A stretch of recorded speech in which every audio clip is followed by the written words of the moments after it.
I've been called, ironically or otherwise, a bit of a hipster. You see, I like what's unpopular, and I hate what is popular simply for being popular or unpopular. I do this only to look smarter and feel superior. And I'm not denying that. Not at all. I need all the dopamine I can get these days, and if I get that feeling from being a pedantic asshole who shits on Avengers movies, more power to me. But when I like an unpopular thing, I don't do it just to stick it to other people and feel superior. That would be a huge waste of time. Instead, I'm drawn to hidden gems and diamonds in the rough. I love discovering and finding something unique and something different. I love digging through the giant mound of trash that is Amazon Prime Video to find one thing that's a little bit interesting. I don't like watching the same movies over and over again, or the same type of movies. That gets old. I like variety. And some of my favorite movies, like Tron Legacy, are flawed as hell. But there's something about them that sets them apart from everything else. That's the case with today's movie as well, Dark Phoenix. It may not be perfect. It may not even be good. But I think there's something worthwhile in this movie. Dark Phoenix is good, actually. And here's why.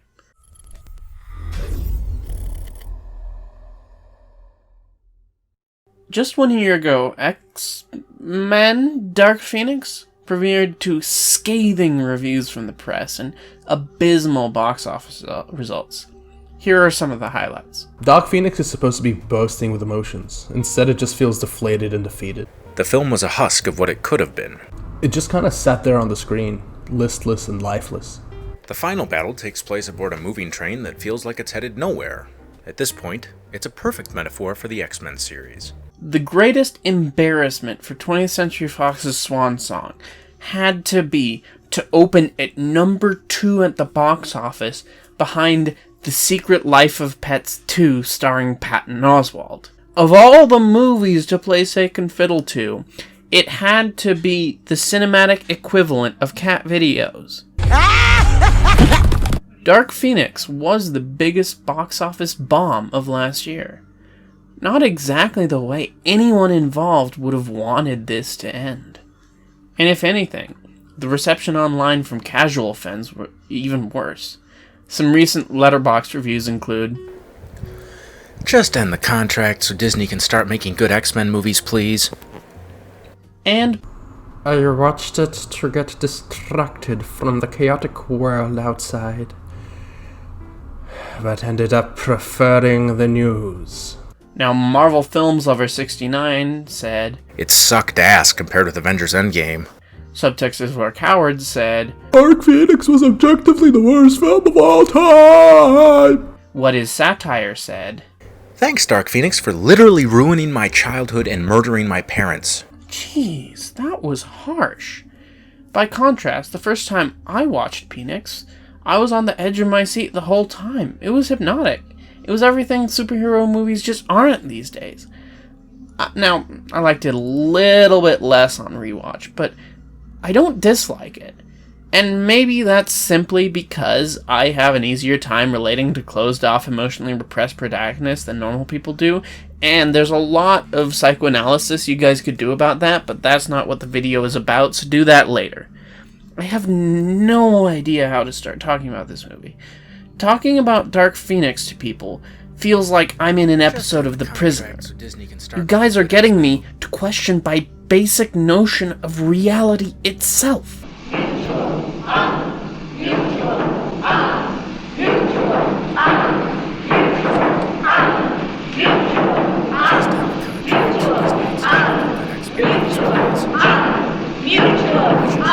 In prepreration for this video, I've watched about as many reviews on YouTube as I could stand. Dark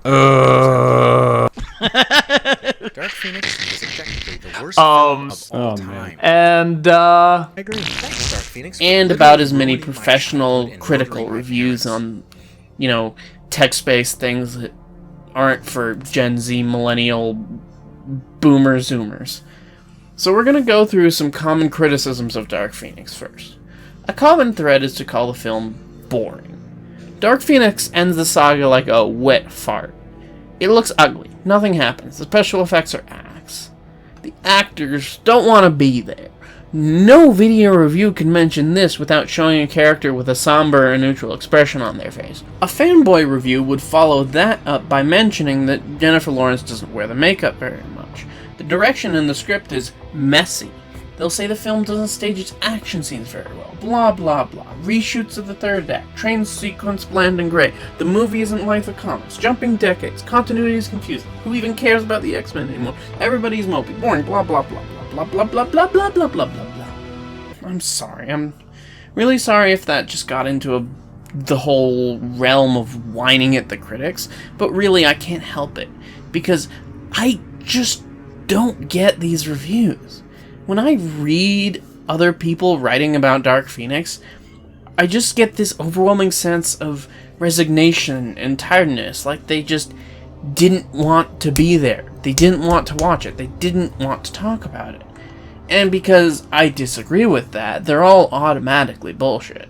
But because I'm a generous critic, I'm just gonna summarize all this anyways. So, generally what I'm understanding here is that the critics and audiences are pretty sick of these X-Men movies. No review can shy away from mentioning that this is the last X-Men film. 20 years of Fox films, and this is the last one, Dark Phoenix. Thankfully. Most people seem to want the series to be over already. It should have ended with Logan. Just end it already so Marvel can take over. Anecdotally, I encountered the same feeling when I talked about it with those things that don't exist anymore because the world is over. Friends? I don't know if you've heard about them. They were like a thing in the past, kind of like VHS, but they're not really relevant anymore.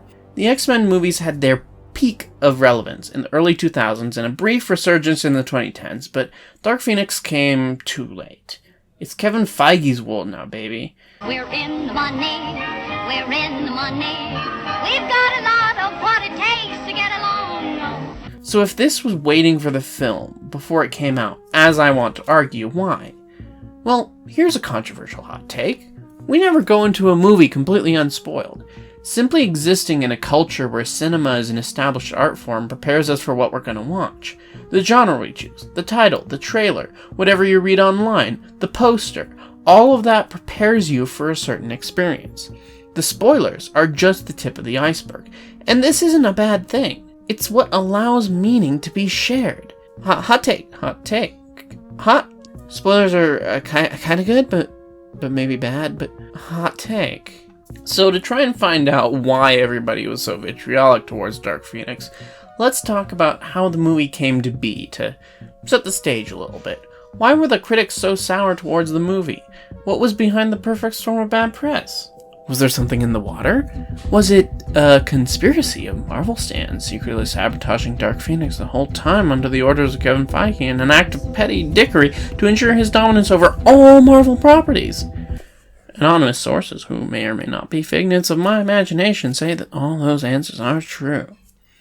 To understand why Dark Phoenix is what it is, basically I'm just going to explain to you the whole development, production, and release of the film, because this is one of those movies where something went wrong at every single step of the process, and the fact that it is not as terrible as they say it is something of a miracle. X-Men Dark Phoenix was not intended to be just one film at first. After his disastrous, hilariously unprofessional behavior on X-Men Apocalypse, unconfirmed but probably maybe pedophile Bryan Singer was finally kicked out of the franchise in 2016. Longtime producers like Lauren Schuler Donner were also, despite receiving credits and handsome participation fees, no longer involved creatively. So, longtime writer-producer Simon Kinberg, by virtue of basically being the last man standing, had the opportunity to finally tell the story he wanted to. He was elevated to the position of writer-director with the support of the franchise stars, such as Jennifer Lawrence, who specifically requested Kinberg. I've wanted Simon to direct for years, if I'm honest. Although he never officially sat in the director's chair before, he had often informally taken the position on films like Days of Future Past and Apocalypse when Bryan Singer, again, horrible person, didn't want to do the job that he was paid millions of dollars to do. So he had intimate knowledge of the franchise and held enormous respect in the eyes of the cast and crew. So it finally seemed like he would finally have the creative freedom he'd always wanted to tell the stories he wanted to tell. He could have a second shot at telling his passion project that had been so screwed over by Brett Ratner. It's so hard to remember that guy's name because he's like, even though he's like an incompetent director, he's also just very forgettable as a person. Anyway, back to the script. That's what Simon Kinberg thought, but unfortunately he was wrong.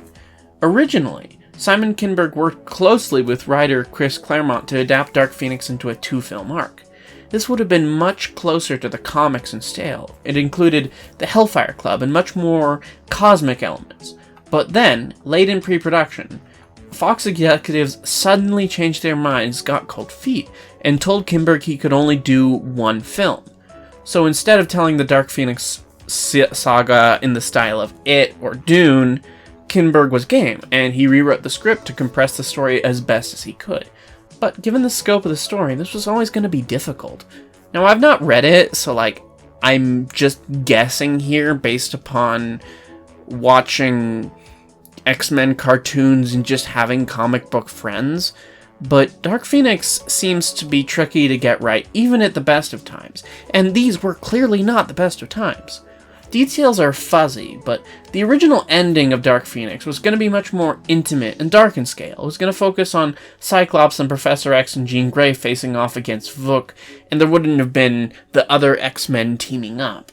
And the film was shot over the summer of 2017 with an expected release date of November 2018.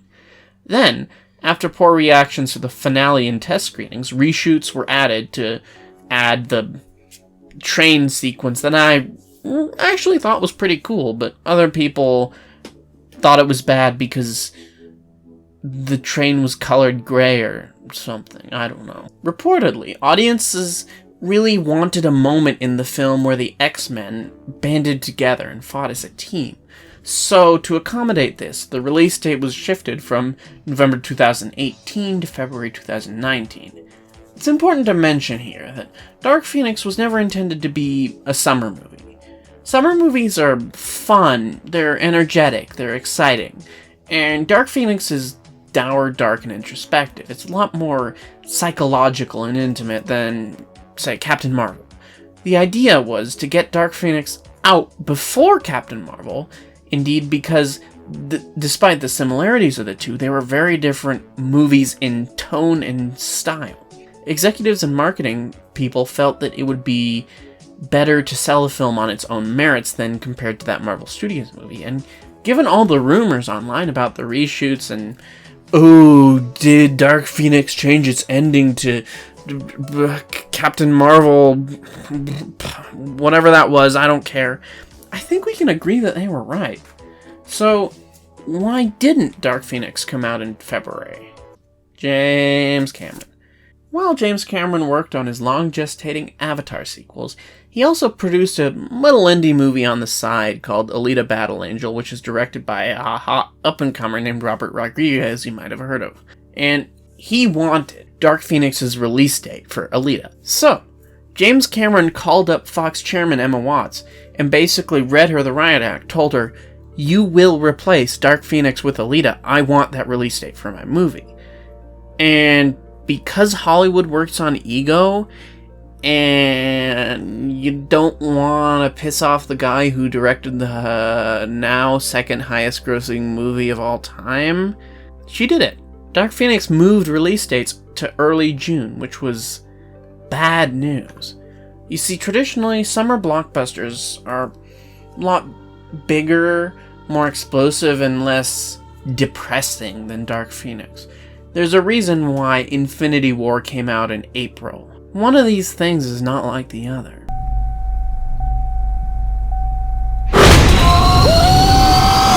Forget it! Hold on. Come on. I got it. Frank. I don't got it. No. Today, we celebrate our Independence Day. Is it true? Jean killed her? But that in itself didn't have to be a death sentence. These are all rules that are meant to be broken. A good marketing campaign could have made up for this dissonance. Good thing the marketing team was in complete chaos and had absolutely no idea what they were doing. After the film wrapped, Walt Disney Company decided it would buy 20th Century Fox from Rupert Murdoch, who, according to sources, is the second most venomous land-based reptile native to Australia. While the production side of 20th Century Fox dealt with the reshoots and the test screenings alongside Kimberg, the marketing department was in chaos. The production teams didn't have to worry about their jobs. They weren't going to be fired for at least a couple months. But the second the merger closed, everybody in the Fox marketing department knew they would lose their jobs, as their duties would soon be merged into Disney. So we shouldn't really be surprised that the absolute last thing on that marketing department's minds was selling a movie. People were quitting left and right. They were jumping ship before it sunk. So while they went through the steps of selling the movie to us, you could tell that their hearts weren't really in it, and it was just complete and utter confusion. And that's not to blame the marketing department either. I can understand not having your heart in it. But the end result is that surveys showed, even before release, that Dark Phoenix had the lowest awareness amongst casual moviegoers, X-Men fans, or everybody in general, than anyone else. Simply put, the marketing sunk the movie. To summarize, a multi-billion-dollar merger, a marketing department run by people about to be laid off, petty dickery by the studio management, as well as James fucking Cameron, and general apathy about a franchise that had been confusingly and chaotically marketed, led to Dark Phoenix plopping into theaters with about as much pomp and circumstance as a homeschool graduation ceremony. So regardless of the actual quality of the movie, the bad press surrounding Dark Phoenix would have been enough to tank any movie, no matter how good. I want to preface my discussion of the film just by letting you know the way I approached it. I couldn't really give a shit about some of the criticisms of other people, because first of all, I've not really read the story that this film was based off of, so I don't really have anything else to compare it to than the Brett Ratner film.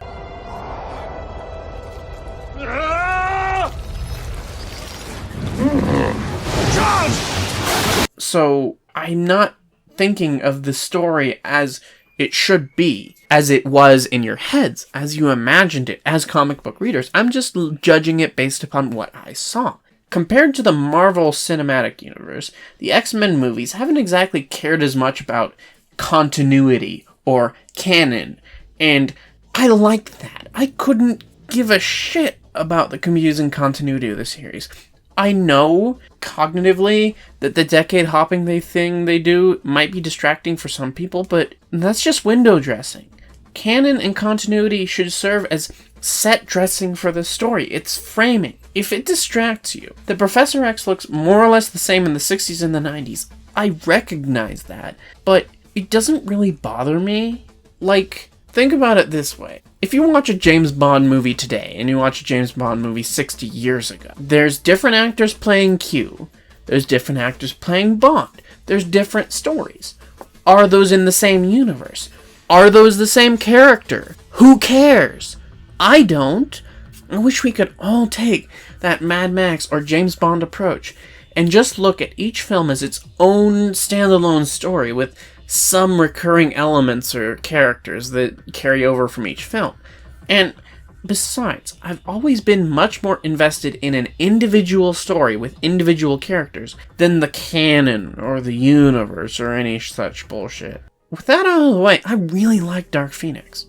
I won't say it's perfect, but it's really good. Dark Phoenix is definitely a diamond in the rough with a lot of obvious flaws, and the biggest ones are the ones I just mentioned that I don't really care about. You see, like a father who ignores the fact that his son is a Nazi, I tend to overlook the deepest and biggest flaws of the film, because what it gets right, it does really right. Sophie Turner stars as Jean Grey, who, in the beginning of the film, absorbs the Phoenix Force in a mission to rescue astronauts. It's the 90s now, and the X-Men are respected, even idolized in America, but they're certainly not equal.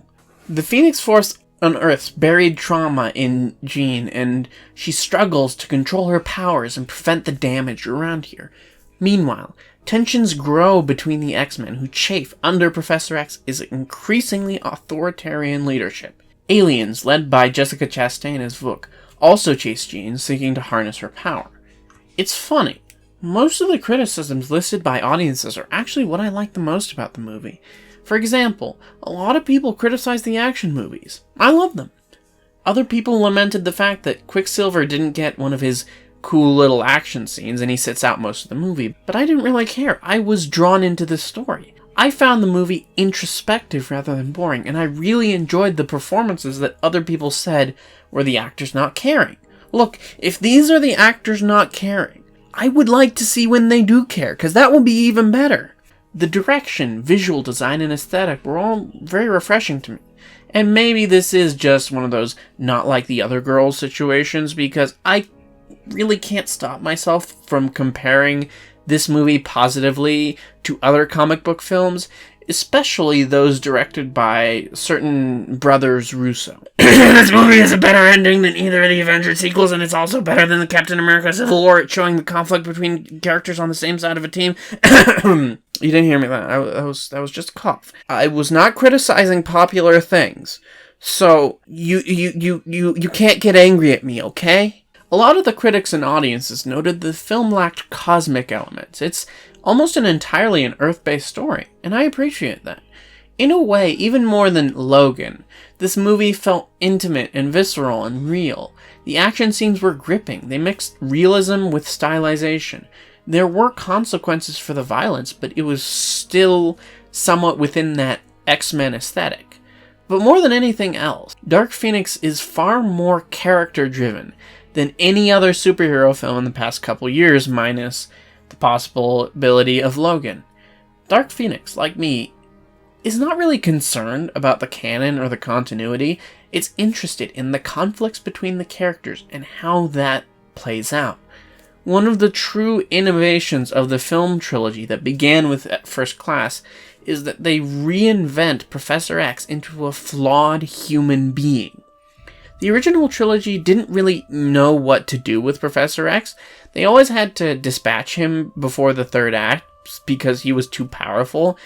And also, Patrick Stewart as Professor X was even more angelic and peaceful and perfect than Jean-Luc Picard in Star Trek was, and being perfect is the entire premise of that show. Simon Kinberg and Zach Penn tried to give him flaws in the third film, but that was very much too little too late.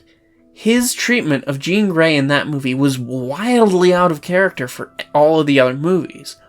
By contrast, James McAvoy's version is just as more idealistic, but he's much more human. He doubts himself, he makes mistakes, and in this movie, he's the one who's wrong. We see that Professor X sometimes tries to solve problems for his students instead of letting them do it himself. And, like in political situations we're seeing in modern day, the film criticizes Professor X for being too much of a bootlicker and trying to integrate into a society that may never be prepared to accept him. Now, I know that some of you choose to call us superheroes. I must confess I don't really know what that word means, but it is a damn sight better than what you used to call us. Let's move on to Mystique and Beast, played by Nicholas Hoult and Jennifer Lawrence. Lawrence, I actually liked her in this movie. If you accept that this version of Mystique just isn't going to wear the makeup, and you're like, look, it's not what the comics would be, and it's not what it's supposed to be for the character, but just accept what it is. She gets a small but important role as the glue of the team. She's a more pragmatic alternative to Professor X. And then she dies in the middle, and this death tears the team apart. Beast grieves over the relationship he always wanted with her, and then turns against Patrick Stewart. Professor X, whatever. I don't care. When he joins with Magneto and then they turn to blows with the X-Men, it feels earned and genuine. Compare this to what felt for me forced conflict between Captain America and Iron Man in Civil War. It's a gut feeling, but I never bought their drama the way I did in this case. But of course, all this that I'm talking about right now are just subplots. The main focus, the heart of the story, is Jean. I know nothing about the comic books, so I'm just going to talk about the movie by itself. If we look at Dark Phoenix compared to The Last Stand, it's really interesting to see which elements Simon Kinberg really wanted to keep in his second shot at telling the story. You see what he wanted to do the whole time.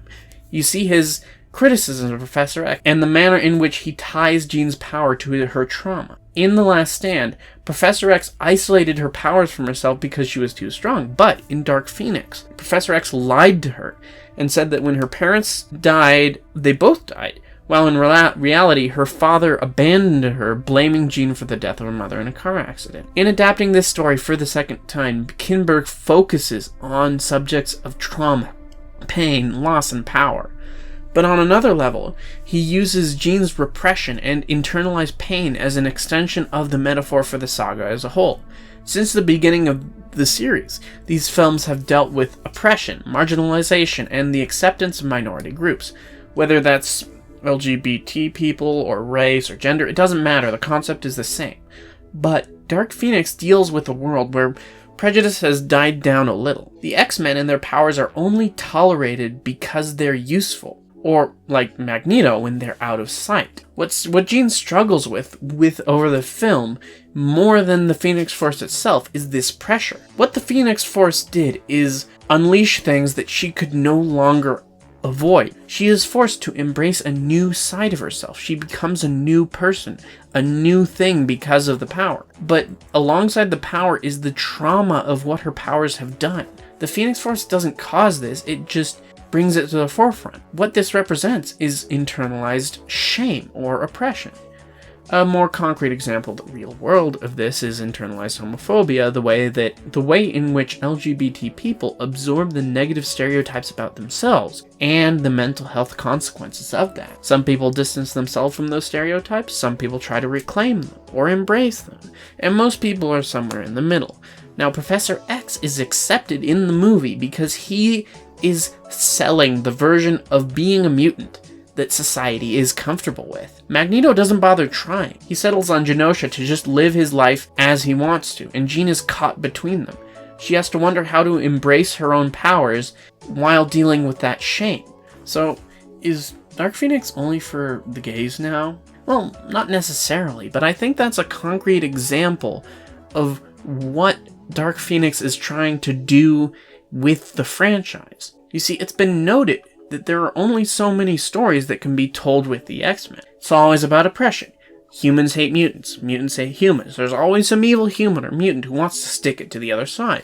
Maybe there's a bigoted senator in there. The X-Men fight the person who wants to genocide the other, and then somebody, usually Professor X, makes a speech about, why can't we all just get along? What Simon Kinberg has done is finally moved the franchise forward in this metaphor. Once we gain acceptance, what next? Once we're in a society as minority members who were previously discriminated against, there's always a struggle to assimilate or to remain ourselves. And that's what Dark Phoenix is about. It's about dealing with shame and stereotypes. And this is also why I defend the villain Vuk. While Jessica Chastain's character is hardly interesting or memorable in the traditional way, she plays an important role thematically. A lot of critics called her boring or a non-entity, while simultaneously saying that the film falls apart without her. That seems a bit contradictory. Let's explore that. The closest comparison I can come up to Vuk is Hades in Wonder Woman. While he isn't exactly an exciting presence that lights up the screen, he's important to the themes and the journey of our lead. Diana starts out as innocent. She assumes everybody is good and that humans fight each other only because of his influence. But then, she learns that people are not always good. She learns maybe people cooperated willingly with Hades. And Hades sees those weaknesses and flaws and has decided that we are irredeemable. But at the end, Diana accepts that humans are flawed and that we are worth saving anyways. that humans, despite the conflict we inflict upon each other, are worth saving. And Vuk plays a similar role in opposition to Jean. Vuk and her race of Debari are orphaned from their planet because they tried to control the Phoenix Force and failed. They tried to keep it under control, to repress it. While Jean struggles with accepting who she is, Vuk and her friends stand for that excessive control and repression. And this is why Jessica Chastain's performance is so understated. When Simon and I first talked about this character, I had this idea of seeing the character more as someone that was emotionally removed from the outcome of what happened. She's 1,000 times smarter than anyone on this planet, and I had this idea of playing her like the vet that tells you that they're gonna put your dog to sleep. Her people, the Debari, are a race of aliens who control their emotions to the T. At the end, Jean beats them by accepting her power, her difference, and despite those risks and those shame to others. And she doesn't shut it down like Vuk would. Vuk is the antagonist because she represents the problem that Jean is struggling to overcome. All of the movie, the visual style, the action scenes, and the direction reflect these themes and ideas. The visuals emphasize naturalism over the bright colors and explosions of the previous films. Kinberg fails close-ups over wide shots, and the color palette is a little bit more earthy than previously. Look, I just like that comic book films are still occasionally made by an artist who wants to tell a story than by a committee. No other comic book film I've seen has looked or felt quite like this one. And maybe it was just a lack of studio oversight because the executives were more concerned with trying to protect their jobs than doing them, but I still appreciate it either way. In an interesting, roundabout way, a lot of these creative restrictions that were imposed on Kinberg are what I like about the film the most. I would have loved to see the 4-hour version of Dark Phoenix just as much as any other fanboy would have, but I also really appreciate the efficiency of the storytelling. Not a single moment is wasted. Not a single line, not a single scene is superfluous. Instead of a giant cosmic story with 1,000 moving parts, the story stays focused on Jean and her friends. It's hard to say, but I have to guess that the reason why I like this film so much is the same reason why it bombed so much. It's like nothing else out there.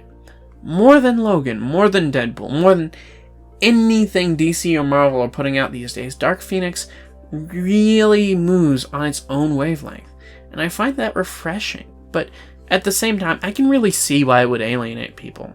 It's too early to say, but I really hope that Dark Phoenix will receive better treatment further away from its release date.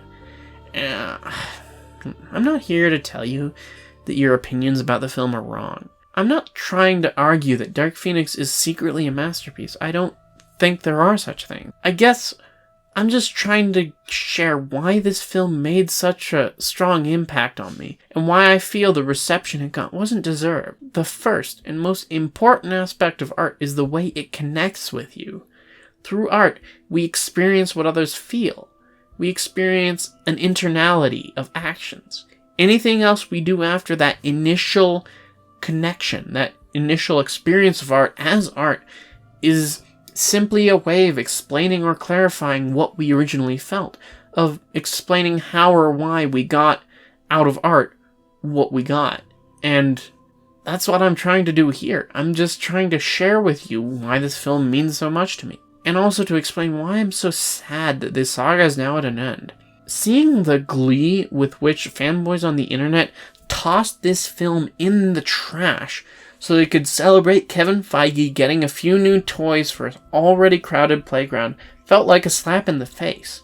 Those reactions felt like showing up at a funeral and telling anybody who will listen loudly how much you're glad that that sucker in the coffin is dead. A lot of people believe that the X-Men films will be better when they inevitably join the MCU or whatever the hell Disney ends up doing with it, if anything. I disagree. What I like about Dark Phoenix and the other X-Men movies are the exact opposite of what Marvel Studios and Disney do. I like how these movies are allowed to be their own stories. I like how the whole universe, the whole series gives a giant middle finger to the idea of the MCU itself. Are Deadpool and Logan in the same universe? Who cares? Instead of being individual films with individual stories, we have to see, or criticize Marvel films on their own merits. Infinity War isn't a bad movie without a protagonist. It's a series finale for a TV show. Shut up and consume more content. I started this review to try and explore the hatred that Dark Phoenix has received. I don't know if I'm really going to succeed in doing that, but what I keep circling back to in that analysis is a sense of difference. Dark Phoenix is, for better and for worse, not like any other comic book movie out there. At least today. Even if that isn't why other people disliked it, I can feel people in the comments already saying, "No, you're wrong, David. A bad movie is a bad movie. We don't need any more explanation than that." So I'll just say that the uniqueness of the film is certainly why I like it, if nothing else. And it's what I'm going to miss now that this series is finally over.